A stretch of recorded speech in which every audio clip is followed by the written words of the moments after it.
All right, thank you for calling the Lessons in Wisdom call tonight. I want to thank all of you for being a part. My name is Issachar Bey. I am the Senior Director of the Temple of Enlightenment International Spiritual Center, and I want to thank you guys for definitely being a part of our call on tonight. Those of you that are just calling in, if this is your first time coming into contact with us, we want to let you know that we are on all social media platforms. You can reach out to us on Twitter. You can reach out to us on Instagram at the Temple of Enlightenment, which will be TOE Spiritual Center. We're also on Facebook at the Temple of Enlightenment. And you can reach out to us on LinkedIn, all the social media platforms. We want to thank you guys for being a part of this call and let you know that this call, our intention is to give you principles and truths and precepts and concepts that will allow you to show you and assist in your journey on creating your own reality. For we believe and know that consciousness is our only reality, and that when we begin to understand how to operate in and shift our level of consciousness from where we are to the level that we want to expand, we understand and we know that our reality is based on our shifting our level of consciousness. I've always taught this and always begin to let everybody know that when you begin to operate and move in consciousness and you begin to expand your world, what you do on the inner man, on the spiritual level, will always begin to show up in the physical realm. As it is within, so shall it be without. And so we're honored tonight to have a very special guest, somebody who I've been following for years. I've been on her Metaphysical Hangouts. I've been watching her. We want to also congratulate her because she just had an anniversary. And so it's going to be none other than Reverend Sherri James, pastor of the Up Church in Los Angeles, California. We want to thank you and welcome to the call.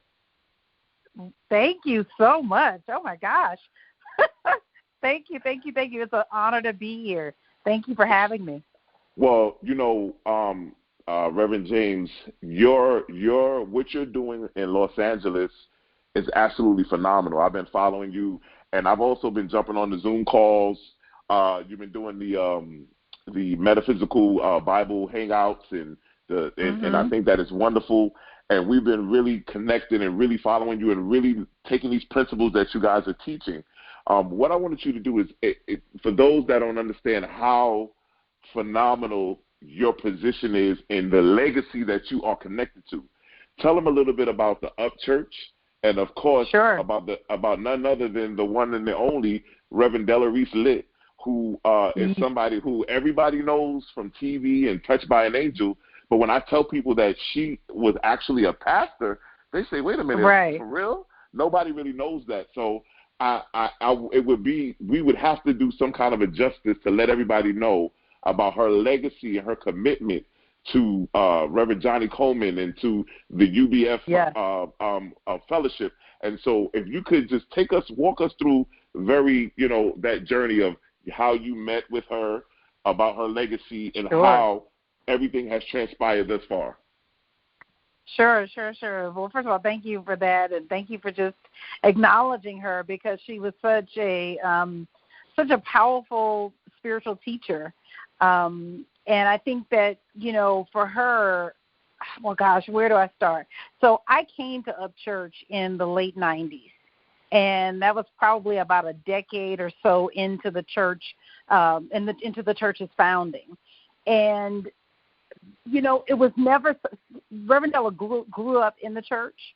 Her first, how she got into show business was through traveling with Mahalia Jackson and singing with her and being trained by her. And so her relationship with God was always center and foremost in her life. And even when she made the decision to begin to get into popular music versus performing gospel, she talks about this in her book, how she just had a conversation with God about, her desire to express herself creatively that way, and almost negotiating with God, like, basically, I'm not leaving you. and that I'm always going to represent you first and foremost. And again, this is not to personify God, because, in the New Thought teaching, God is neither male nor female, but she really had this personal relationship with God. And I feel like that's one of the things that she gave me, really this understanding that while, we use terms like source or energy intelligence or the presence and the power, that does not negate or get rid of that very personal experience that you have with God, where it can feel like you're talking to, I don't even know what to say, like a person, if you will. That for her it was both and, not either or. And she was, I think it was her hairdresser who knew about Johnny, and who, in doing Della's hair, would say, you remind me of Johnny Coleman. She said, well, who's Johnny Coleman? And it was a hairdresser that actually introduced her to Johnny and brought her to the church. And they became fast friends. They were besties. They called each other buddies. And she began studying with Reverend Johnny in the mid to late 70s. And she really wasn't looking to be a minister. She wanted to share what she had learned with others, but she wasn't looking to be a minister in a traditional sense. It was like, here, let me tell you about my experience with God. And I feel like in some ways she grew into the call to ministry in a traditional way. And I think we saw this really at the end of her life, because when I first started going to church, she was already untouched by an angel. So Sundays were like a madhouse. You had to get there early. If you got there too late, you might not get a seat. We were always in like some fancy ballroom in Beverly Hills or Bel Air, and it was this just amazing experience. But what we found is that once the show went off the air, all of the people that were there for the fame and not for the teaching fell away. And what always stood out in my mind is that she continued to show up as if there were 10,000 in the room. And she continued to prepare her lessons in the same way. And, she really could have shut the church down. And no one would have been, people may have been disappointed, but no one would have faulted her per se, because she had given so much already. But for the latter part of her life, she really began to make preparations for something that would continue beyond her lifetime. And she sent me and Reverend Sherri Thompson, as the assistant minister, to seminary to train and to prepare us. And then she, basically put us in front of the congregation, positioned us so that they could get used to us.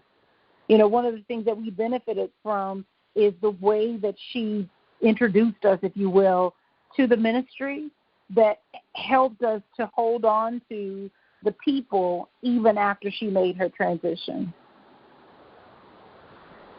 And I think, her journey, those of you that are listening, I would definitely tell you to go get her book, because her book, she really gets into a lot of great truths.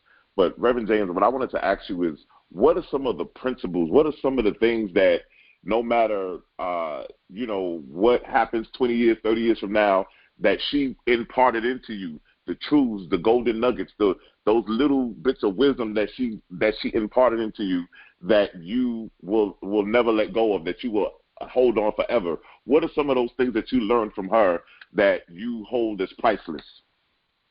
Yeah, that's a great question. So I feel like probably that first one that I talked about, which is that very personal relationship with God, that what she really taught me was that in New Thought that we are expanding the idea of this personal relationship with God, that while we are recognizing that God is neither male nor female, God is not in the sky, but God indwells us, that as you begin to get into right relationship with that energy intelligence, as you begin to align with source energy, that the relationship becomes so personal, it makes the anthropomorphic way that God has talked about in Bible and biblical literature, it makes it make sense. Because God is so much in the detail that as you begin to get into agreement vibrationally with that energy intelligence, it is as if there is a person answering your every request. She used to make this joke. She would say, God loves you, but I'm his favorite. And, you know, it used to bug me when I would hear her say that, because I'm like, no, God is impersonal. But as I have grown spiritually, I have come to understand what she was trying to impart, which is that it's both and not either or. That as you line up with that energy intelligence, as you become one with that energy intelligence, it's here's the best way now to explain it. So one of the things that I learned through a Catherine Ponder text was writing letters to God. But in her book, she talks about writing to the Christ of your being. I did that for, I don't know, maybe 6 or 7 years, like from 2002 until, still now, but in a different way, writing a letter to God. But I would never go back and read the stuff that I wrote. I just wrote forward. And maybe about 2005, 2006, I got the idea of transcribing those letters to see if I could turn them into a book or something, because it had just been so beneficial for me. It helped me really develop a relationship with God. The thing that I wasn't prepared for was how many of the prayers that I had written and forgotten about that had been answered, and answered with such painstaking detail that it felt as if, one, as if I were writing my experience into existence, or two, that there was this entity that was delivering on every little detail that I had dared to ask for, or to write into existence. I can't even say speak, because I would just write, but I would write into existence.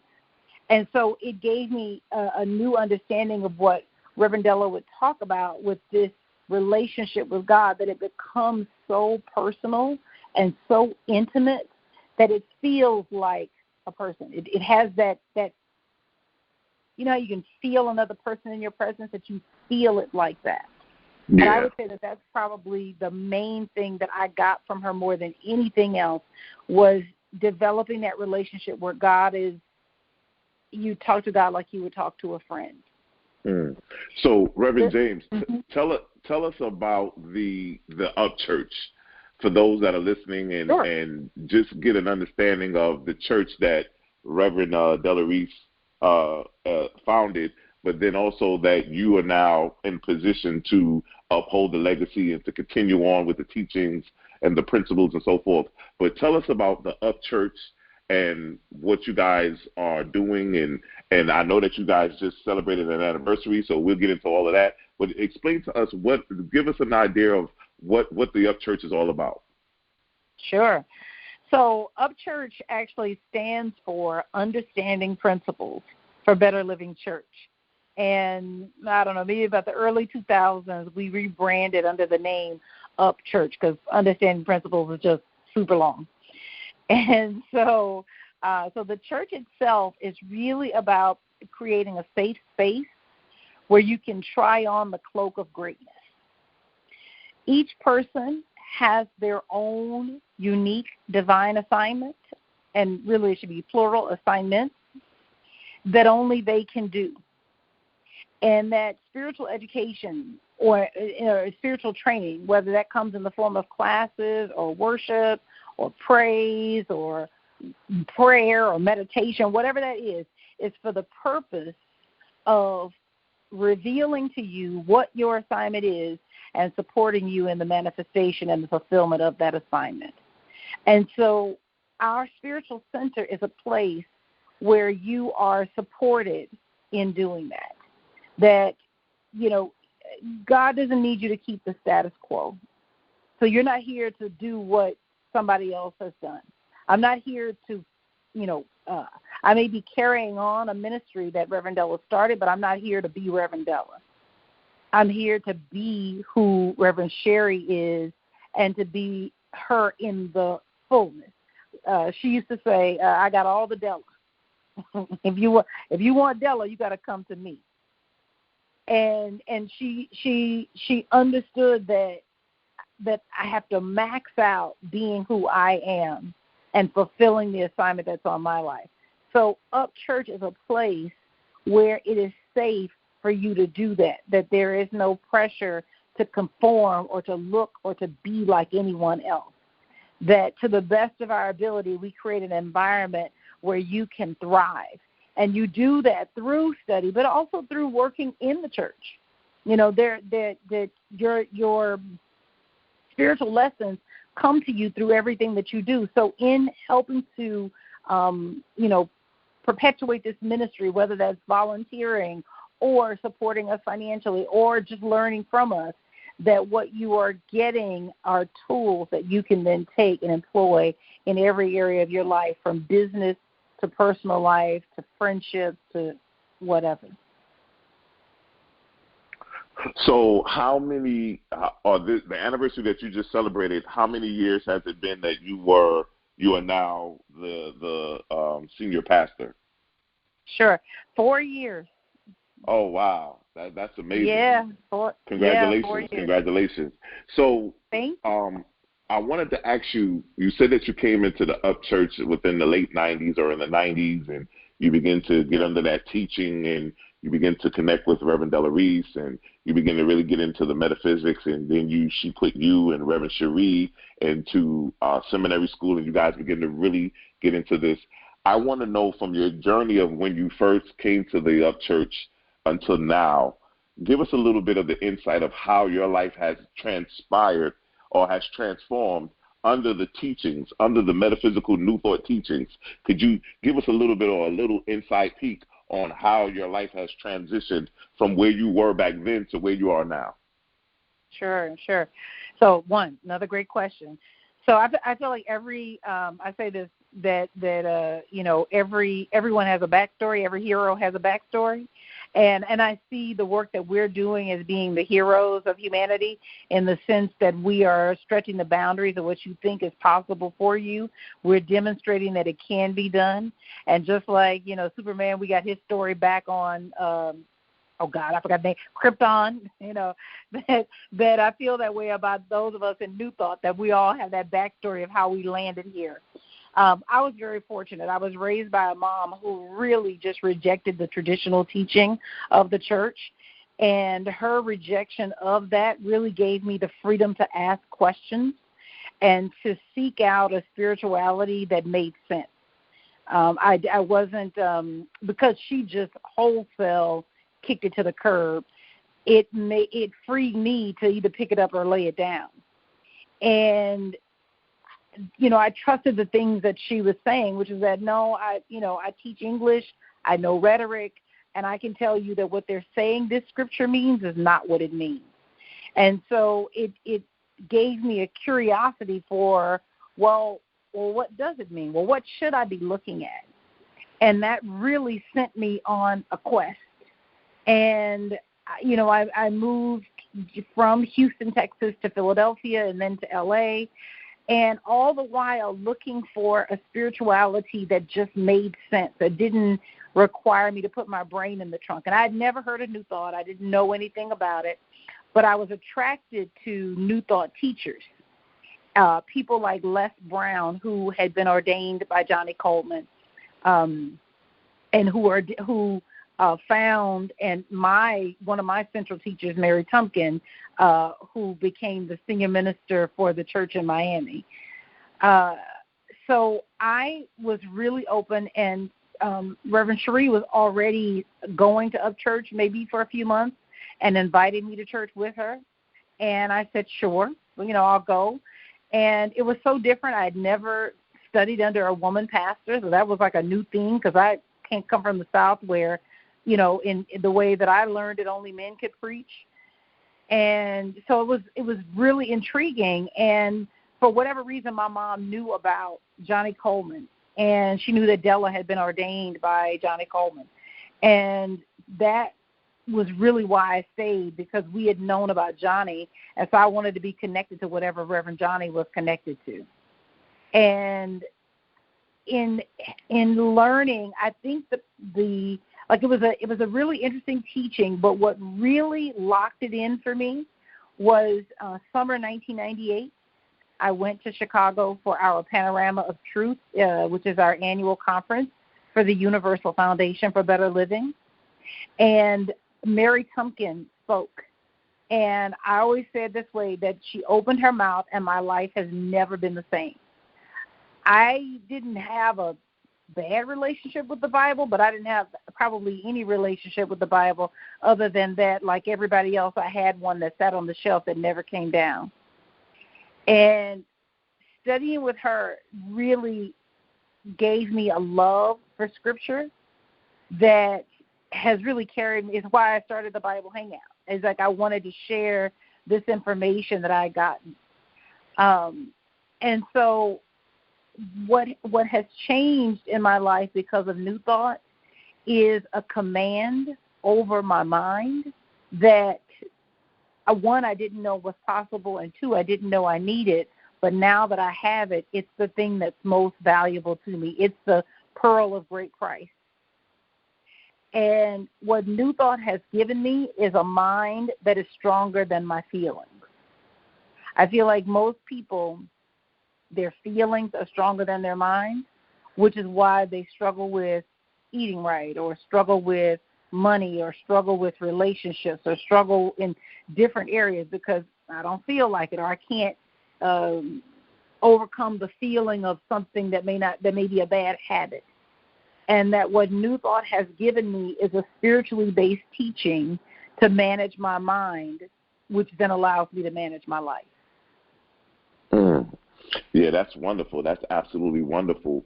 I heard you mention the name Mary Tompkins, and Reverend Mary Tompkins. A lot of people don't know who she is, but she's definitely one of the pioneers as well. Somebody who, anybody who's into New Thought, you have to know her or know of her and heard her teachings and so forth. Elaborate a little bit more about Mary Tompkins as her presence and her teachings really grabbed you and really took a hold of you. And then I want to go in from there. I want you to also explain to us, tell us a little bit about the UBFL and what that all entails and how you guys are connected to it. Sure. So Mary Tumpkin, listen, I mean, even the stuff that's on YouTube does not quite do it justice, but I had never had anyone touch my soul like that. So the joke in UFBL is that I heard her speak and then I became a groupie because I started showing up wherever she was, which is actually true. That wherever she was teaching, I was there. Her church, they would have a women's retreat, and I started going on the women's retreat. Like whatever it was that she was doing, I was there, period. And even to the point of considering relocating to Miami for a little bit. She was just a remarkable teacher. She called herself the Bible-toting metaphysician. And she was the one that really, like her gift to the UFBL, of which there are many, but her gift was that we are Bible-based New Thought Christianity.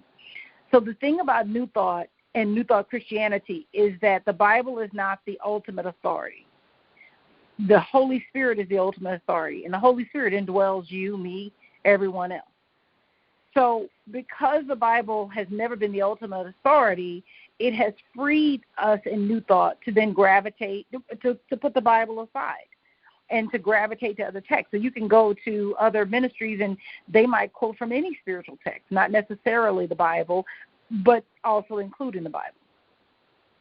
And that's great.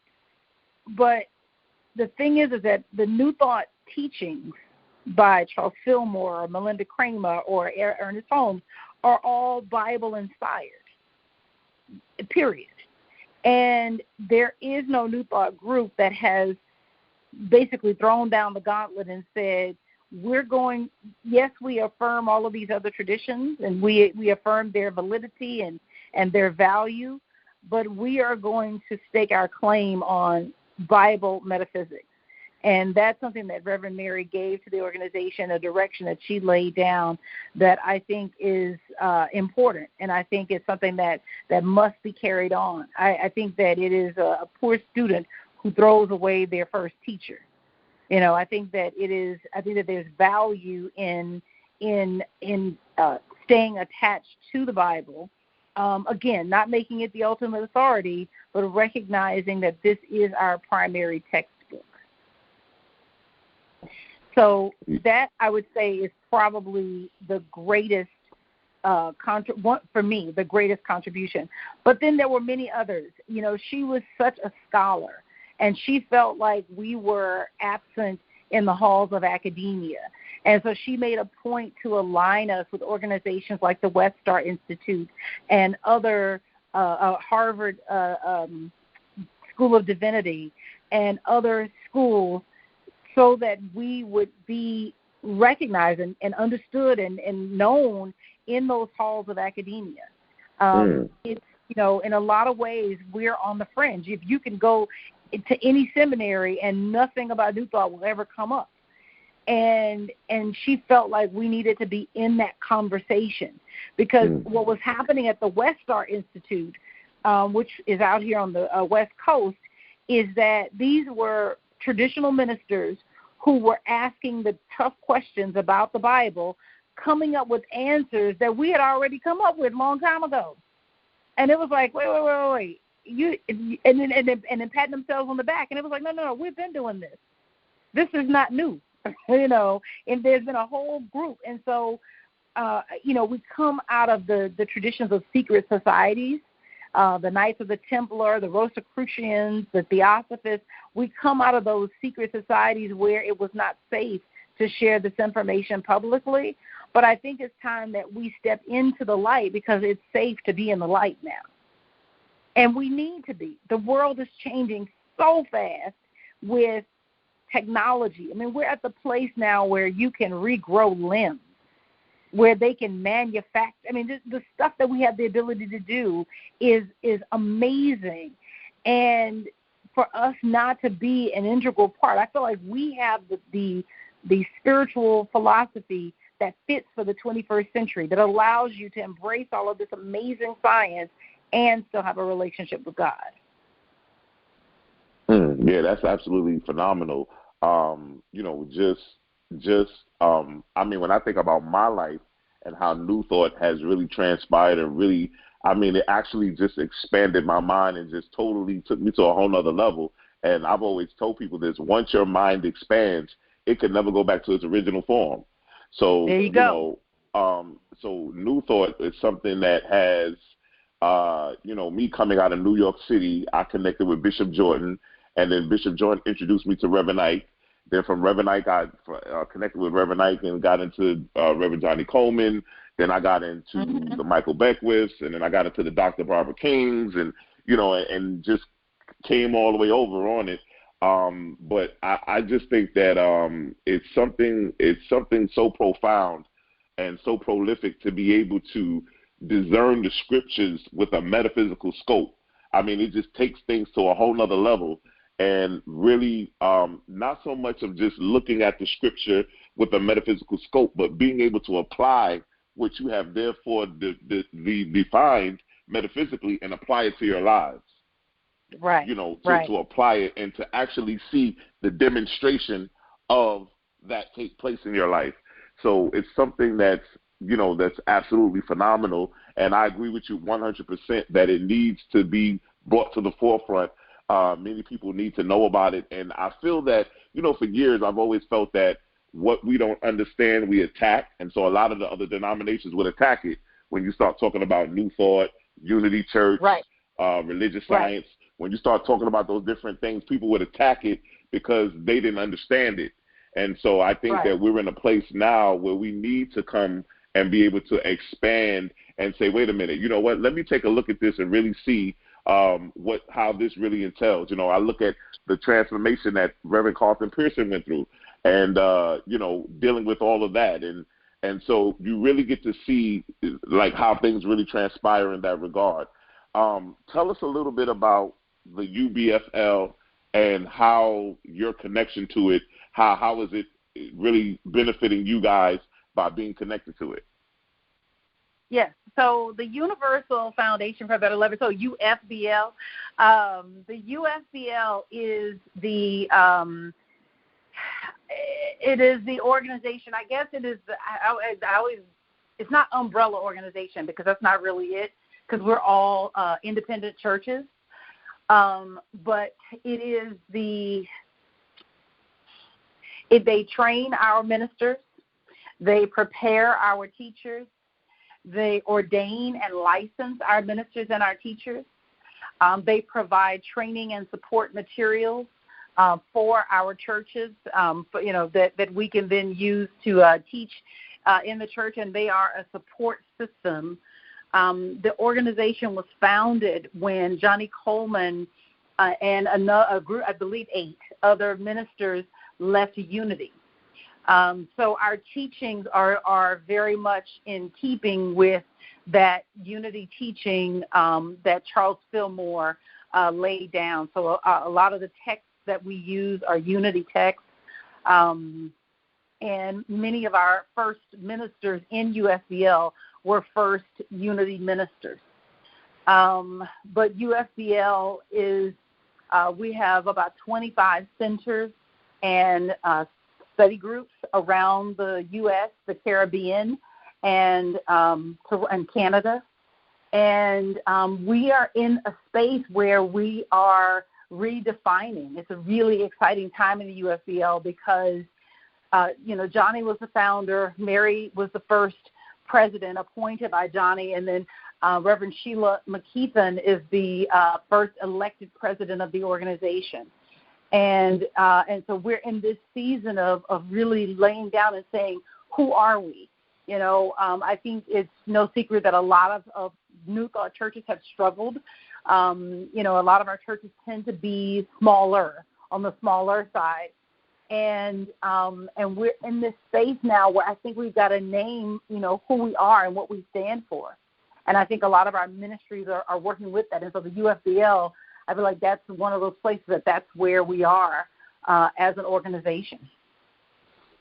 Oh, exactly. Yeah. And I know it to be, know about it for years, being that, Reverend Coleman was the founder of it, and just how much it has really blessed a lot of people. And, I just want to see that it really expands to a higher level, to where, all of these churches will now be able to find their level of expansion and really getting out on the forefront to really start changing lives and really making a difference of saying, hey, you guys are in this, looking at this and looking at that, but take a look at this. There's something here that we believe will assist you, as you say, in creating your own reality or putting on that coat of greatness, right. And really being able to transcend to the next level. And, one of the things that is amazing to me is when you come into New Thought and you start working the principles, as Reverend Coleman says, it works if you work it, is that is that you start seeing these things start to happen. You start seeing the very ideas, the concepts that were once intangible now become manifested in the physical realm of your life. And I think that when you start seeing the demonstration of these principles take place, it's something that really transforms your life in a major way. And so, I know that you are at the Up Church and you're doing great, but what got me connected to you was the Metaphysical Hangout. Explain to us what that is, and I think that it's absolutely phenomenal. I think you do it on Thursdays? Thursday night, yes. And so, I've been following you for years.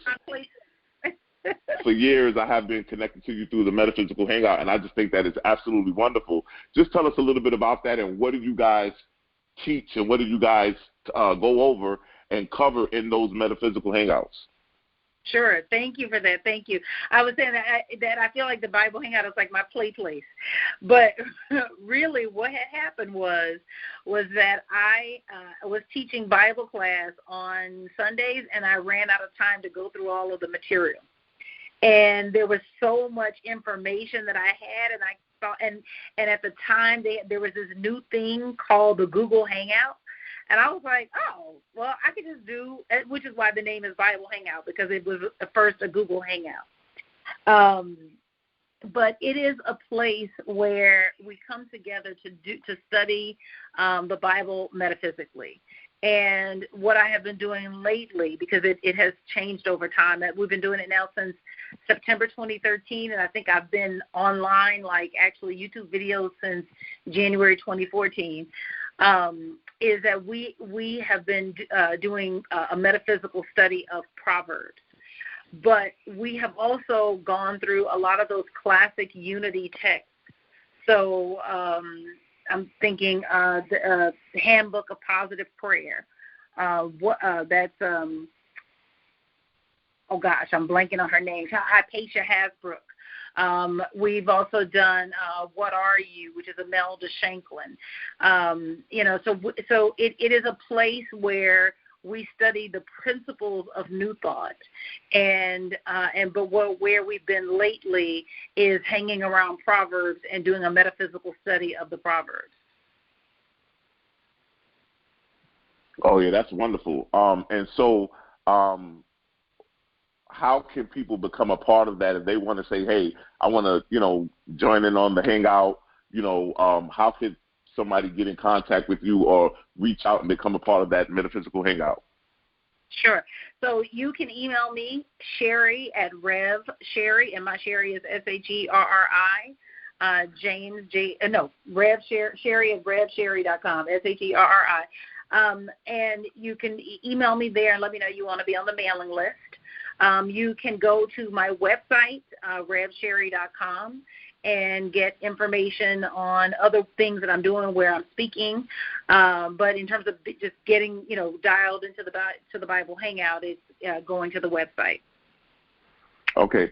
And so on this metaphysical, right now you guys are studying Proverbs, but could you tell us a little bit about, if somebody's listening to this call and they're saying, Reverend James, I've been in the Pentecostal church, I've been in the Baptist, I've been in Church of God in Christ, I've been in all these different denominations, and I'm really interested or a little curious about New Thought. What are some of the principles, what are some of the things that you, because of your experience in New Thought, that you can say, listen, I use these principles and I know that these principles will definitely transform your life, to the person who's thinking about coming into New Thought metaphysics, who's coming into the unity teachings? What are some of the things that you would say to them that may say, listen, you know what, I may give it a shot and take a look at it because of those principles, those precepts, those concepts, golden truths that we're going to learn that will help transform our lives? Sure. So with New Thought has we think of it as like principle-based study, meaning that there are principles that don't change no matter what you're looking at. And there are 5 of them that we call our 5 basic principles. And so that first one is the omnipresence of God. And what that means is that God is everywhere evenly present, that there is no spot where God is not. For us in New Thought, God is absolute. And I want to clarify that because I feel like a lot of people think they believe that God is absolute. But to say that something is absolute is also to say that there's nothing in opposition to it. So we take that to the nth degree. There's nothing in opposition to God. There's nothing there. So therefore, there is no evil in reality. There is expression that we judge as evil, but there is no evil in reality. The second principle is the divinity of humankind. And what that means is that humankind is made in the image and the likeness of God, that all of the attributes of God are in part in this expression called humankind. The same way that a drop of the ocean has all of the constituent parts of the ocean, is the same way that we have all of the constituent parts of God, differing only in degree, but not in difference. The third principle is the value and the power of thought, which is that through our thinking, we create our life experience. So change your mind, change your life, that your mind is always active and forming your experience. The fourth principle is practicing the presence of God, meaning that I am called to abide in the presence of God through my thinking, through my feeling, through my words, through my actions, and through my reactions. And then finally, the fifth principle is what we call the law of demonstration, meaning that I say all of this, but it only matters what I can demonstrate. Can I prove this in my experience? Not just can I talk it, but can I actually walk it? And that is where the rubber meets the road. And so every Bible story then is evaluated according to those 5 principles.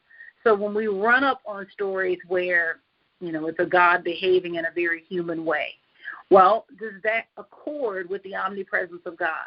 No, it doesn't. Great. Then chances are what we're looking at is some of those human fingerprints that are all over the Bible.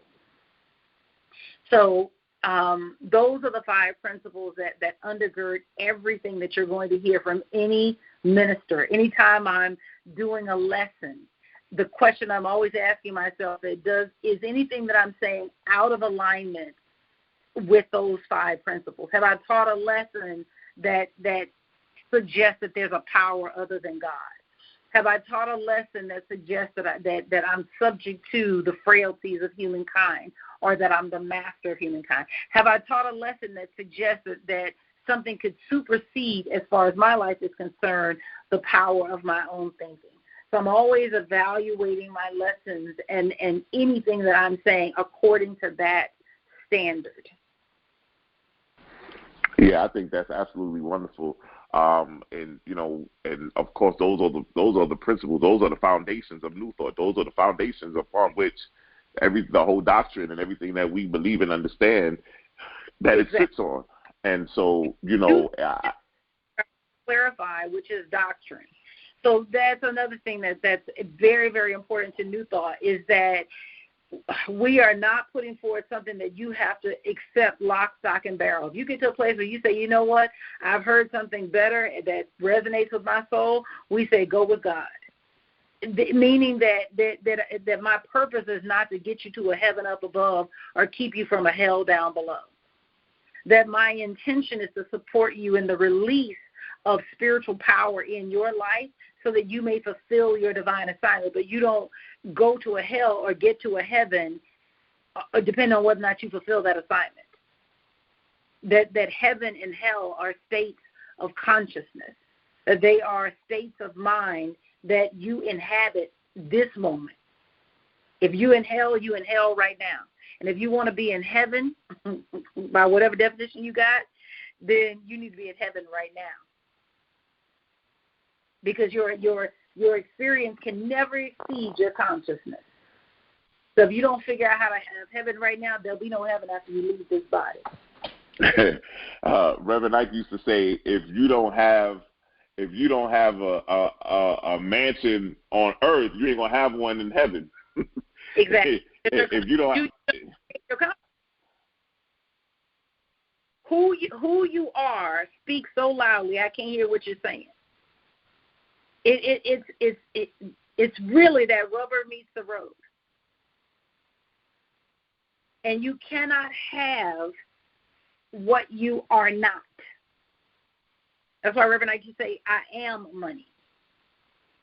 Because in order for me to have it, I have to be it. And if I say that money is dirty, my mind is smart. It's never going to let me have what is dirty. Exactly. So in the New Thought, in studying the New Thought principles and studying the New Thought philosophy, and even working with those principles at the Up Church, what are some of the principles and different things that you use to manifest abundance and money? Because I know that, finances and money are a big thing for people. And we know that, Reverend Ike used to say all the time that, we preach the good news to the poor. What is the good news? The good news to the poor is you don't have to be poor anymore. And so right.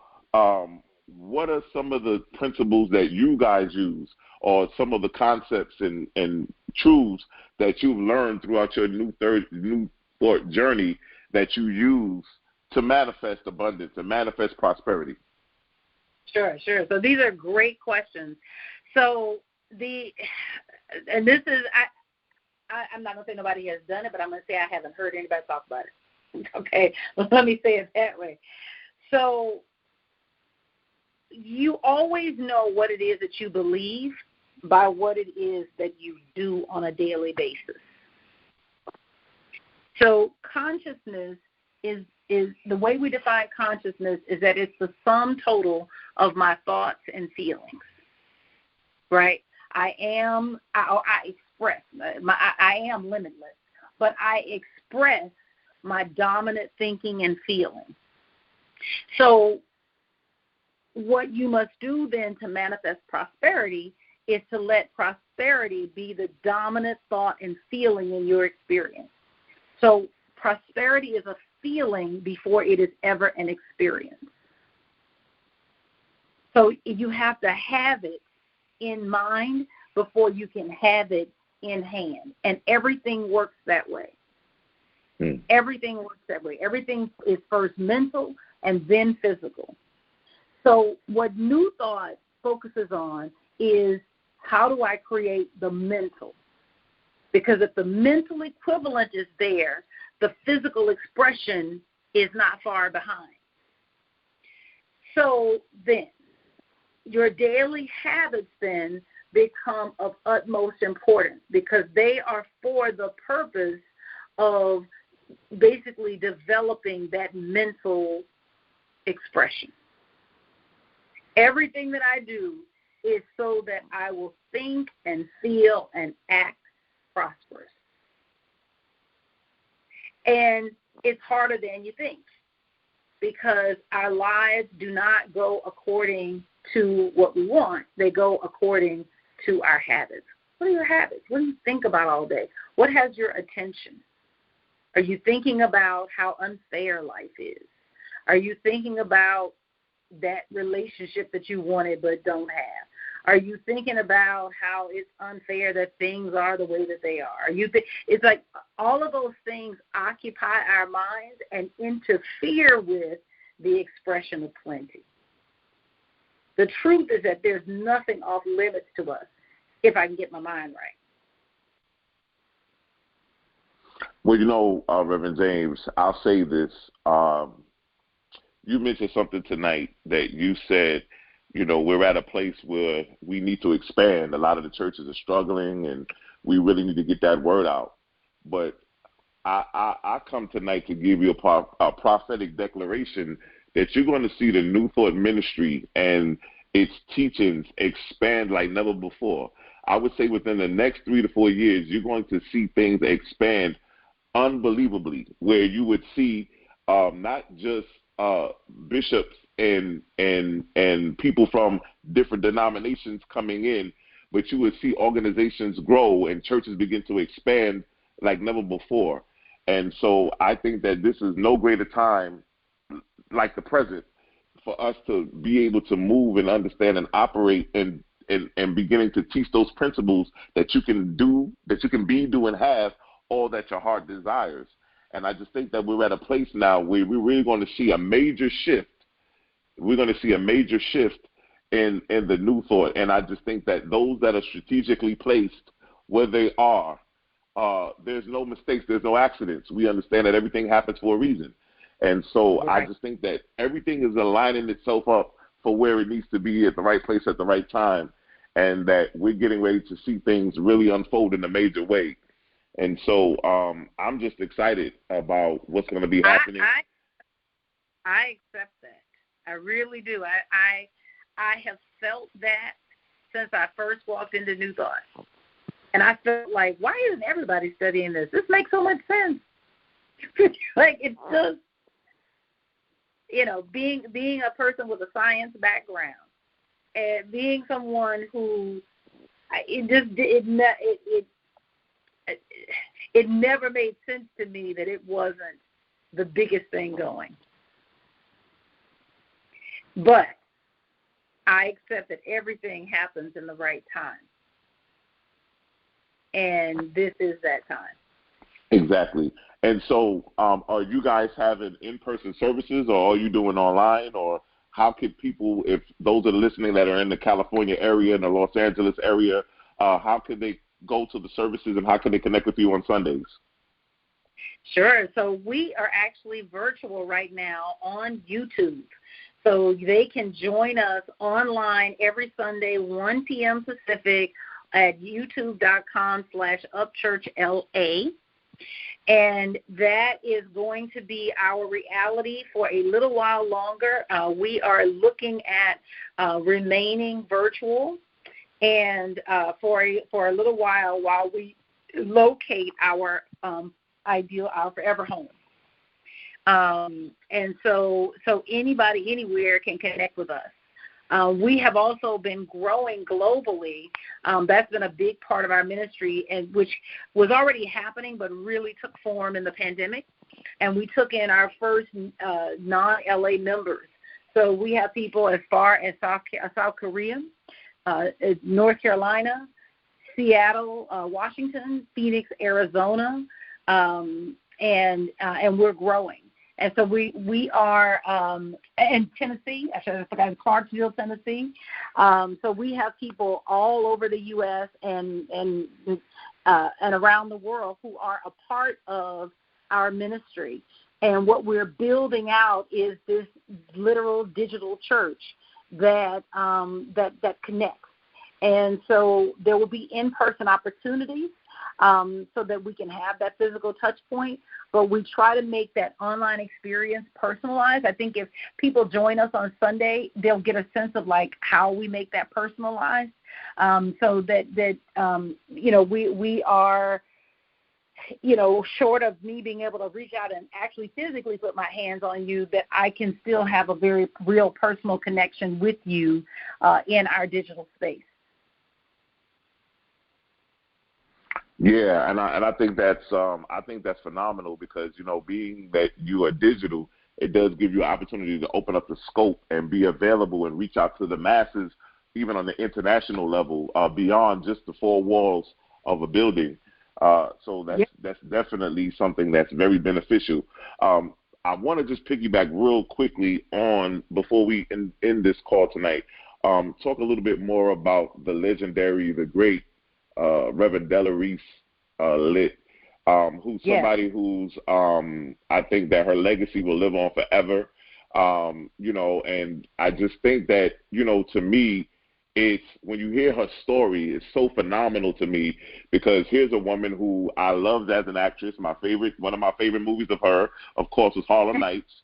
Of course, I loved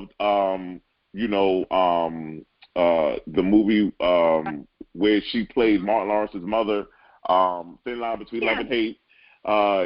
So, I mean, there's just so many great movies and different things that she's done that are absolutely phenomenal. And she was a great actress and somebody who definitely, if you're watching her on the screen, she definitely grabbed you. And so I think that to realize and see that she was operating those New Thought principles, and she was operating at that level where it wasn't by mistake that she met Reverend Coleman.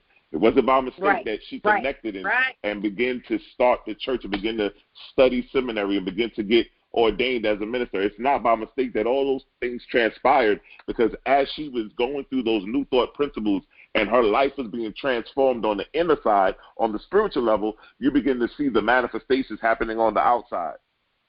I know that you all who were physically there with her at the Up Church were able to see some great things. And I know the services you were telling me about when, Touched by an Angel was on and it was jam-packed and all the celebrities were there and so forth. And, I just find that it's definitely phenomenal and amazing to just be in the presence of somebody of that. And I know she probably was a regular person, never really, somebody who you could talk to and connect with and so forth. But, that's what makes it so wonderful, is that a person at that height can be yet so humble and so open and not intimidated or not afraid, but found you and Reverend Sherri, and poured into you and begin to say, hey, listen, you know what? I know that I'm not going to be here forever, and I want to set us up so that we can keep the journey going, that we can duplicate and replenish what we have going on here. And I just think that is absolutely phenomenal, the whole story of the Up Church. And I think that, and I like to say this, Reverend James, I believe that what's coming is going to be greater than what's been. For I believe that the years ahead of you will be far more monumental and prosperous than the years that you had behind you. And so I just believe that this is the time when we're getting ready to move into a great level of expanded consciousness, and where we're getting ready to go through that shift to where we are getting ready to bring more people in, become more aware of those people who are in need of our principles, our teachings, to help them out. I think there's no greater time as the present. I know the pandemic was definitely a wake-up call for a lot of people, and really beginning to understand their frustrations and their confusions and their fear of being able to deal in the pandemic, but being able to also show them, like, listen, the best way to predict the future is to create it. And so, and we have the ability, the understanding of the principles of New Thought, and we begin to understand of how to look at the Bible with the New Thought perspective, with the New Thought lens. It definitely takes things to another level. And I think that, in this day and time that we live, it's very vital that we, and it's imperative that we get that message out and that we stand to the forefront. And so, I've been fans of all of you guys, of the Reverend Sherri James, of the Reverend Derek Wells, of all of the, the metaphysicals, the Dr. Barbara Kings, the Reverenites, the Reverend Colemans, the Mary Tompkins, all of them, so the Michael Beckwiths and all of them. So, the Reverend Kevin Ross and so all of these different people who are I call the higher ups, the ones who are out on the platform, who are actually making it known, or out there in the trenches, or taking a stand and really expanding the level of consciousness. I think that it's great, and I think that it's no greater time like the present to really move into this level of understanding. What I wanted to ask you was this, and this will be my last question. When you got into New Thought, what is the one book that you read that changed your life? Holy cow. Okay, so first of all, the way you know a New Thought Christian is by all the books they got. Okay, that's I am awash in books.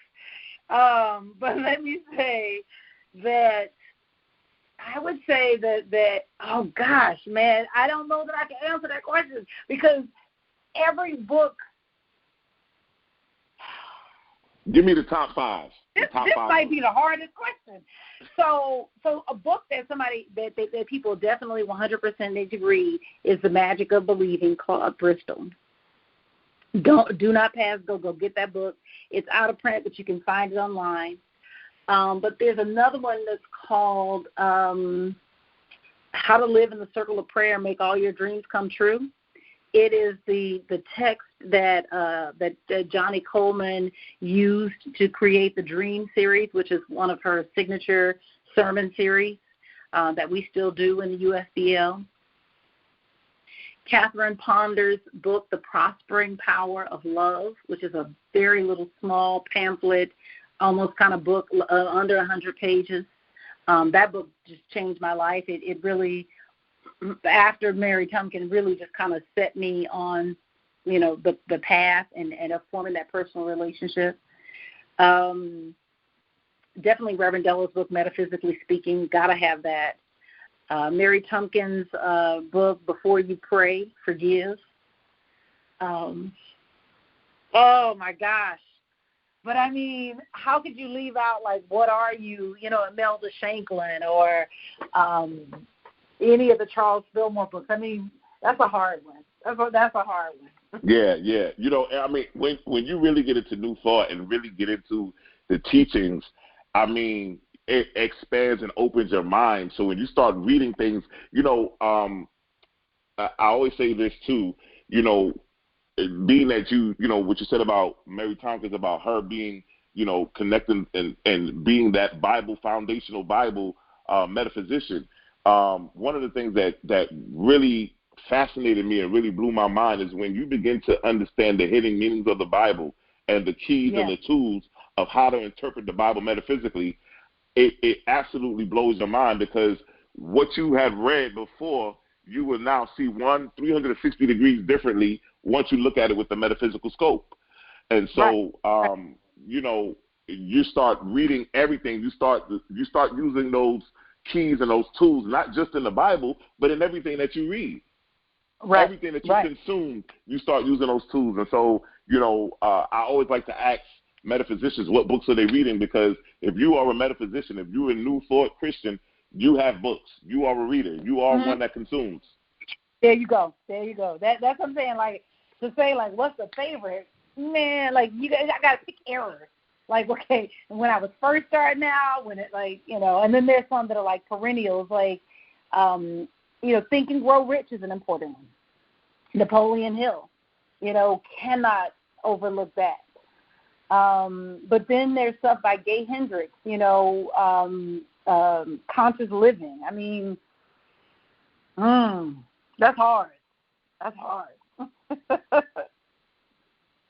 So, it's just, those of you that are listening, if you are, once you begin to get into New Thought and really begin to understand, I've always been a connoisseur of books. I tell people all the time, I buy books like women buy shoes. So I always constantly buy books. I'm always constantly in the bookstores. Even though everything is virtual now, I still like the physical books.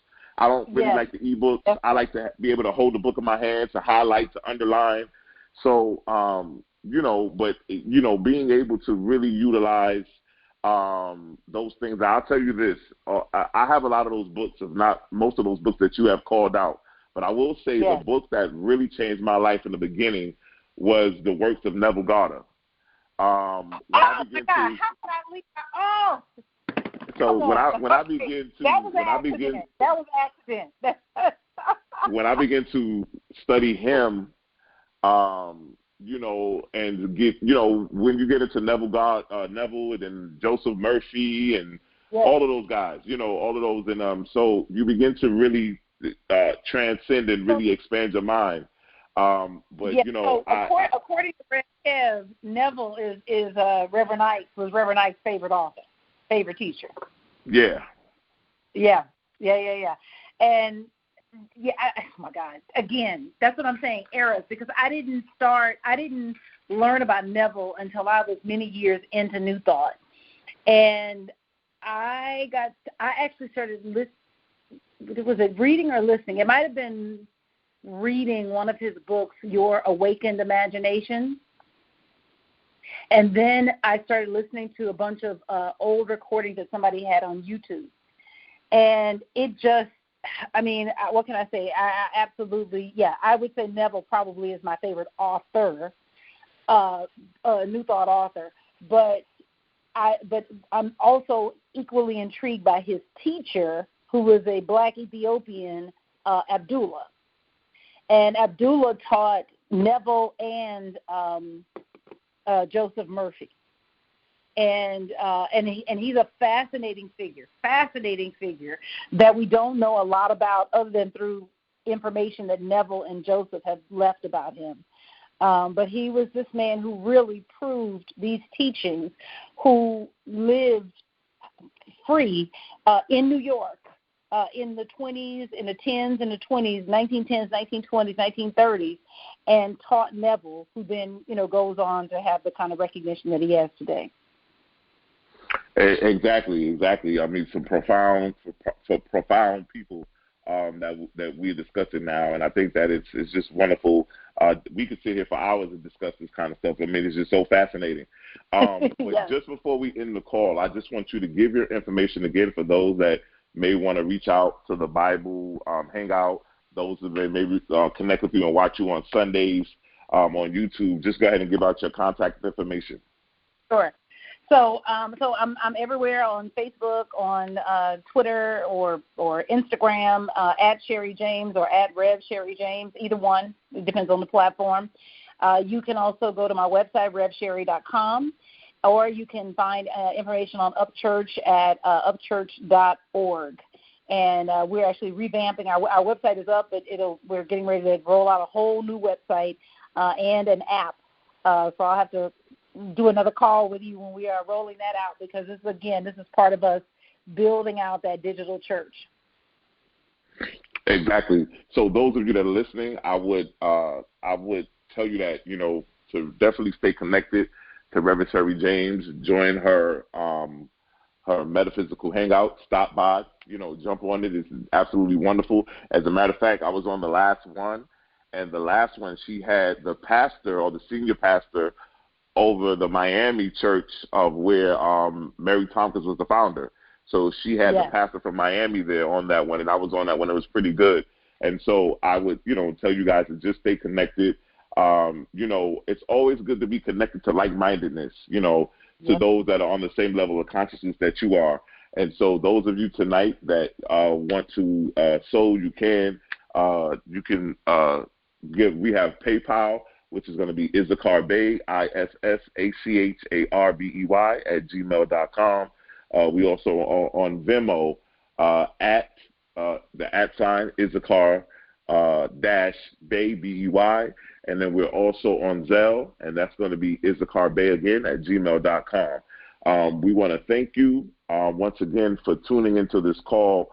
This was a phenomenal call. A lot of history was discussed. Those of you that probably didn't know about the Reverend Della Reese, that she was this profound and prolific on a spiritual level as well as a physical entertainer and so forth in the public. And so we want to connect and once again wish Reverend Sherri James a happy anniversary as she continuing her legacy as the pastor, the senior pastor. And so we want to thank you once again for being on this call. Before we end this call, I always like to tell everybody that your destiny is not a matter of chance, but it's a matter of choice. And you have the ability to create your own reality. You are the architect, and you have the ability to redesign, to redevelop, to restructure your life at any given moment. And so as you connect with us and connect with people like Reverend Sherri in the Upchurch, you will see that those metaphysical principles and teachings that you connect with will begin to transform your life. And so we believe that the God in you is also connected and realizes and respects the God in us. And so it is. And so it is. Good night, and thank you for joining the call.